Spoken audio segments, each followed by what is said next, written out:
cases. The numbers are staggering. This summer alone, more than 175 inmates have been stabbed or slashed at Rikers Island. A recent search of the jail turned up almost 200 weapons, and Rikers is now operating at over 100% capacity. Can it continue? Correction officials say no. Mayor Giuliani says yes. The I-Team's Joe Collin reports on a powder keg that may be ready to blow at Rikers Island.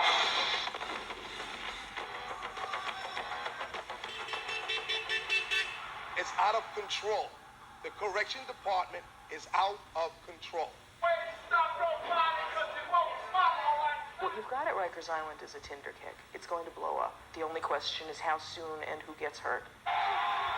There is no city in America that has anywhere near the number of corrections officers for the number of prisoners as New York. They are fixated on head count. And I can tell you that if somebody gets hurt or killed, they're going to have the blood of those people on their hands. On the outside, Rikers Island looks relatively calm, but inside it's a different story. Prisoners are being packed in like sardines. Guards are being overworked.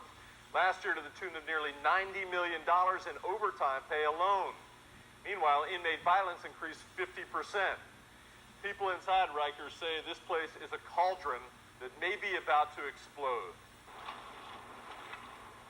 Rikers Island is the world's largest penal colony. New York's Devil's Island. 10 jails on 400 acres surrounded by water. More than 110,000 inmates were locked up here last year. Among them, the city's most savage killers, robbers, and rapists. New York has put thousands of new cops on the street to fight crime. They are filling jail cells beyond capacity. At the same time, though, there's been a dramatic cutback in corrections officers. Today, some of them held a protest demonstration to say Rikers has become too dangerous. The inmates are increasingly more violent, and we need more officers, not cutting officers. I don't want to get hurt. You don't want to get hurt. I just want to be safe. We don't have the numbers to be safe. Corrections officers made a dire prediction today when they delivered a coffin to DOC headquarters, warning that Rikers is heading for a tragic explosion if new jail guards are not hired. You will come and attend the funeral of a correction officer if the mayor and the commissioner of this agency does not immediately act on this agency.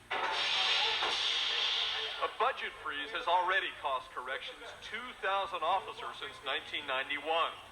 Rikers is so short-staffed, the city is paying its people here an astounding $2 million in overtime every week. But instead of hiring more officers to reduce the shortfall, the mayor's new budget actually calls for elimination of nearly 900 more corrections guards. I'm given a certain number of personnel that I have to work with. And as a city manager, it's my responsibility to work within that number and to do the best job that I can. 47 right now when we get the run. But many are saying the situation is already untenable, reminiscent of 1990, when riots broke out at Rikers, injuring more than 150 inmates and officers. It's awful. The place is ready to explode. I would not want to be a correction officer at Rikers Island. I would certainly not want to be a prisoner there. One spark could set off a lot of things. And I'm saying that because you have tired officers. Ali Al-Rahman was warden of Rikers Island until early this year. He retired after fighting the city over staff cuts. He says corrections officers are working double shifts of 16 hours, 3 and 4 days per week. More job reductions, he says, could push the place over the edge. They're asking for a big riot, and sometimes I think that they're setting up a scenario for a riot so that they can say, well, look, we really can't handle this. Maybe we have to privatize correction. Well, that's an ongoing Corrections officials, though, say conditions are not nearly as ominous as many contend.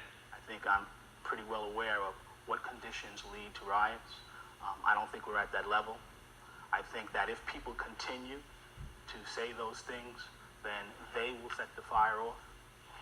The department plans to relieve overworked corrections officers by taking administration staff away from their paperwork and sending them into the jails.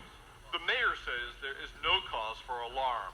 New York City has a sufficient number of corrections officers for the number of inmates, prisoners in the New York City jails. It's a question of organizing them effectively, reorganizing them. But a growing chorus within the city is warning that the lid may be about to blow off Rikers Island. This is foolhardy. The mayor's policy in this case is ridiculous. Rikers Island is on the verge of a riot based on past experience. Anyone who knows the corrections department knows that this is a recipe for a riot. Joe Collum, Channel 9 IT. Department of Corrections officials say that no staff cuts will occur until each is studied, and nothing will be done to compromise the safety of officers or prisoners. Just ahead, Lloyd looks at